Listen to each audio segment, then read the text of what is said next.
esta hora saludamos en el estudio en Quito a Patricio Alarcón, presidente del Comité Empresarial Ecuatoriano y de la Cámara de Comercio de Quito, a quien le damos la bienvenida. Gracias por acompañarnos.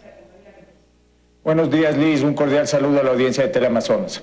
Bueno, estamos en cuenta regresiva para que el presidente Lenín Moreno decida su postura respecto al veto a la Ley de Fomento Productivo. Hay voces que dicen que se aprobará tal y como está. ¿Qué esperan ustedes a partir de ahí, entonces? Mire, yo creo que se han demorado hasta esta semana y en las próximas horas harán sus comentarios, enviarán el veto respectivo a la Asamblea. Esperemos que no se tope ningún planteamiento que a su vez ha hecho el sector productivo. Hay ciertos temas que nosotros vemos que no se pueden topar. El impuesto a la renta para quien gana más de $100,000 sobre su 13º o 14º sueldo, temas de arbitraje internacional, eso no se debe cambiar. Hay ciertos temas que si se cambian en buena hora, el tema del ICE en menos grado alcohólico o en menos hectolitros en la producción de la cerveza. Pero en general creo que no nos libramos del veto. Lo prudente hubiese sido que pase la ley en su totalidad y después pasar otra reforma de ley con las observaciones del gobierno. Ahora, ustedes han dicho que si bien vamos por un buen camino, hay buenas señales, aún hay mucho que falta por hacer. ¿Qué estaría faltando, economista? Mire, para mí este proyecto de ley es una señal, Liz. Es una señal de un giro en cuanto al modelo económico, en cuanto al manejo económico. Las reglas macrofiscales están claras, en 3 años el déficit fiscal tiene que quedar en 0, se va a controlar la deuda de una manera cuatrianual. Sin embargo, en el Ecuador aún existen muchos problemas, mucha tramitología, tenemos un código laboral de antaño, eso se debe reformar. En el Ecuador es muy difícil contratar, en el Ecuador es muy difícil y muy oneroso desvincular una vez que está de acuerdo con un trabajador. Mire, contratar por horas tiene un recargo del 35%, contratar de una manera eventual en la mayoría de sectores tiene un recargo del 35%, no existe ya un contrato a plazo fijo, ponerse de acuerdo es muy difícil, eso es en materia laboral. Aún existen otros impuestos que no existen en la región. El ISD, por darle un ejemplo, todos los ecuatorianos pagamos un impuesto adicional del 5%.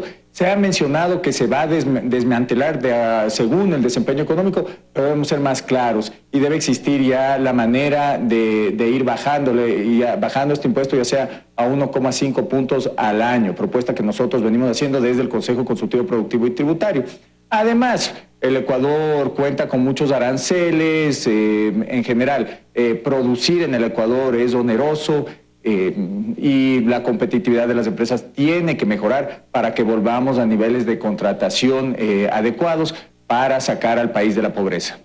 Ahora, usted ha mencionado que esta ley es una señal que marca un camino para esa reactivación económica y ha también sido muy claro en precisar qué está faltando, pero podría también caber la necesidad de paralelamente quizás elaborar un plan que ataque directamente ese problema estructural que tenemos de gasto público, por ejemplo. Definitivamente, mire, eliminar o bajar el déficit primario no es suficiente. El Ecuador tiene un problema estructural, usted bien lo ha mencionado. Durante la década pasada se duplicó el tamaño del Estado, se triplicó el nivel de la deuda. El Ecuador tiene que ser mucho más agresivo en bajar el gasto público, tiene que ser mucho más agresivo en bajar el déficit. Debe buscar la manera, por medio de la tecnología adecuada, para focalizar inclusive los subsidios. Son alternativas. Tendrá seguramente que acudir a las multilaterales para renegociar la deuda en mejores plazos. No es posible que al año el Ecuador tenga que pagar de $7,000 a $9,000 millones en el servicio anual, que es básicamente el pago de capital e interés de la deuda adquirida. Y eso ahí se contrapone con un poco lo que se busca a través de la aplicación de esta ley de fomento productivo y de las medidas paralelas que se estén tomando, no solamente por el lado de la reactivación económica, sino también por la generación de empleos. Como digo, esa es una preocupación latente y precisamente se han presentado las estadísticas del mercado laboral y quiero leer algunas cifras. Según el INEC, en junio de este año apenas el 38.9% de la población económicamente activa tiene un trabajo adecuado. Esta tasa es apenas 1.2 puntos menos que la registrada en junio del año pasado, que lo que equivale es a 161.000 personas sin un empleo pleno. Ahí quiero preguntarle qué hacer para poder despegar, para que despegue el tema del empleo en nuestro país. Liz, el problema del subempleo no es menor en el Ecuador. Además, con un problema adicional, que es la migración que viene de Venezuela, inclusive quita fuentes de subempleo a los ecuatorianos. Esto se lo ataca reactivando el sector productivo, devolviéndole la competitividad al sector productivo, y eso que va a haber un ajuste económico, porque si el gobierno deja de gastar, se enfría la economía, baja el consumo dentro de la economía. Sin embargo, lo que se debe hacer por medio de la devolución de la competitividad al sector productivo es tomar decisiones por medio de un plan económico, es decir, endeudarse ¿para qué? Para dejar de cobrar impuestos. Dejando de cobrar ciertos impuestos, haciendo reformas en el Código Laboral, por darle un ejemplo, eso va a permitir que las empresas contraten más. Si las empresas pueden cobrar menos por sus productos, ¿qué es lo que sucederá? Exportarán más. Si las empresas cobran menos por sus productos, venderán más, porque la gente tendrá más poder adquisitivo para comprar. Si es que las empresas venden más, ¿qué sucederá? Podrán y tendrán que contratar a más personal. Y además, obviamente, después de un tiempo, pagarán más impuestos. Entonces es una decisión, esto es un círculo virtuoso, pero las decisiones se tienen que tomar. El problema que tiene el Ecuador no es menor, tiene una herencia de un despilfarro, de una mala administración durante los últimos 10 años, y lamentablemente seremos nosotros durante esta época que tendremos que pagar por esa factura. Sin embargo, se debe dar cualquier tipo de facilidad al sector productivo, y ya está arrancando por medio de esta ley ciertos incentivos para la inversión, pero se tienen que hacer otros tipos de cambio para también promover la competitividad dentro del sector productivo. Pero se está en ese camino, las señales siguen siendo ambiguas, sobre todo en este tema de la generación de empleos, economista. No, mire, en este momento hay importantes incentivos por medio de la ley. No se va a comprar, tiene incentivos a 8 años en cuanto a una exoneración del impuesto a la renta, en otras provincias a 10 años, hasta 15 años. Se está eliminando el impuesto mínimo, durante el 2019 se elimina. Además, está bajando el impuesto, y me parece que queda en el 8%, a la ganancia en la venta de acciones. Son buenas señales.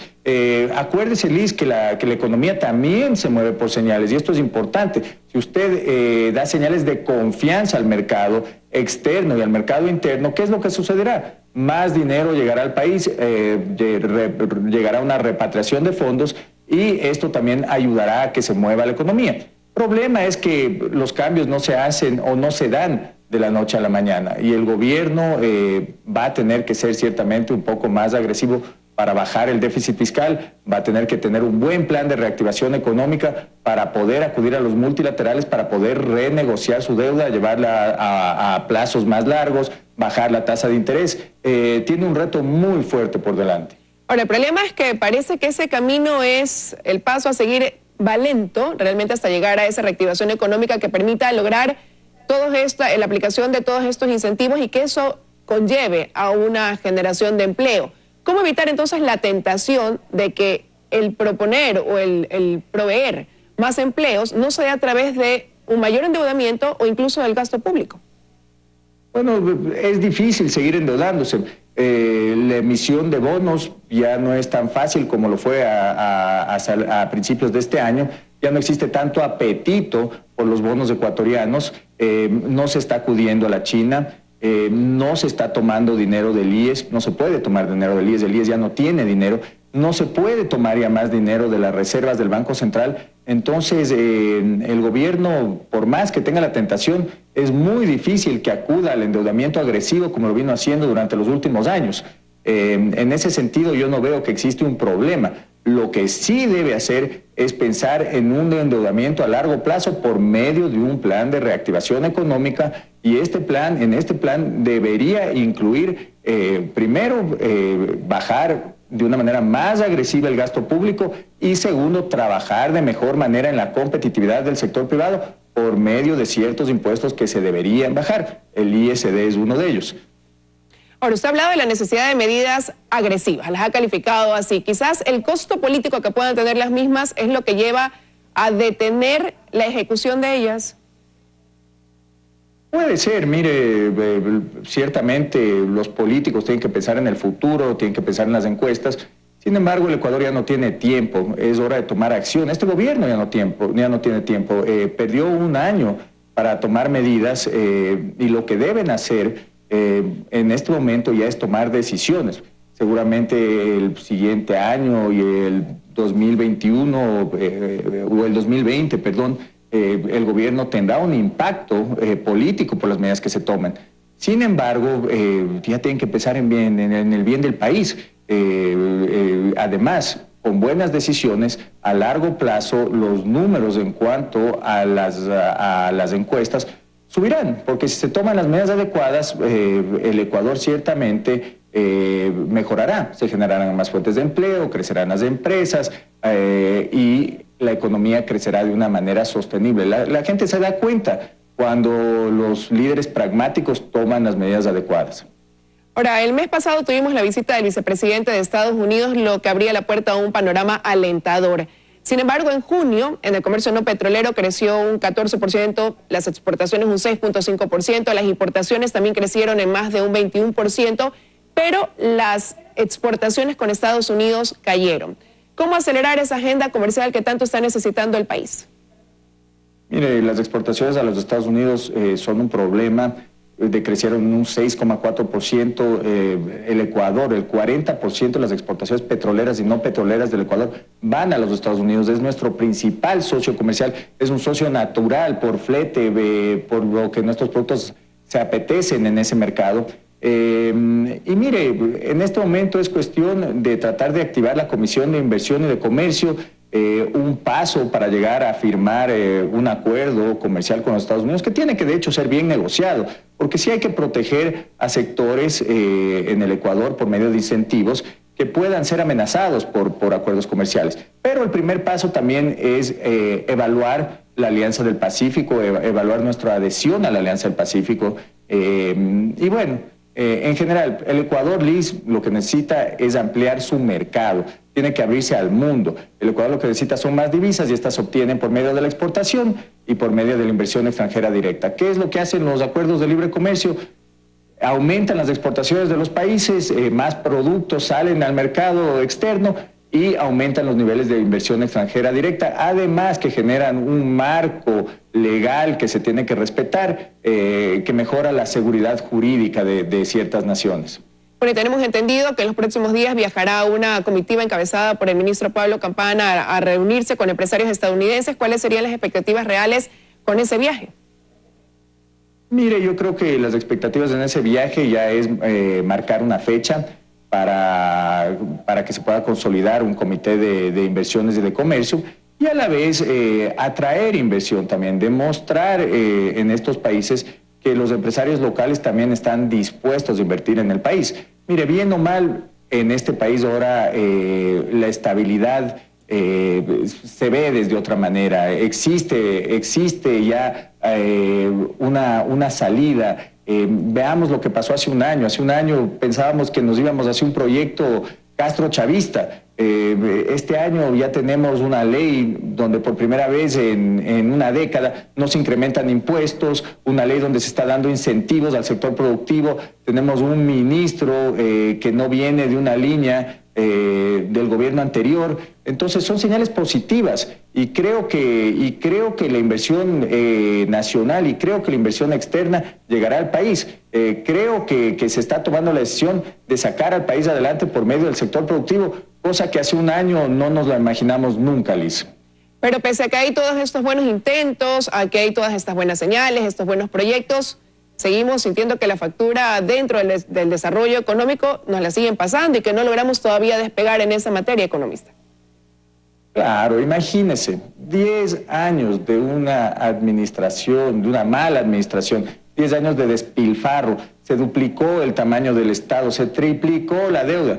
Eso no se va a resolver en un año, eso no se va a resolver en 2 años. Se tienen que tomar las medidas para que el país vaya saliendo poco a poco adelante. Pero esto no es de la noche a la mañana. Esto va a ser un proceso, Liz, y eso debemos entenderlo todos los ecuatorianos. Bueno, estamos a la espera de ver cuál será el pronunciamiento del presidente Lenín Moreno respecto al veto a la ley de fomento productivo, que es precisamente uno de los pasos más grandes relacionados con la necesidad de la reactivación económica en el país. Quiero agradecerle su presencia esta mañana aquí en los desayunos de 24 horas. Gracias, Liz. Nos vamos a ir a la pausa, amigos.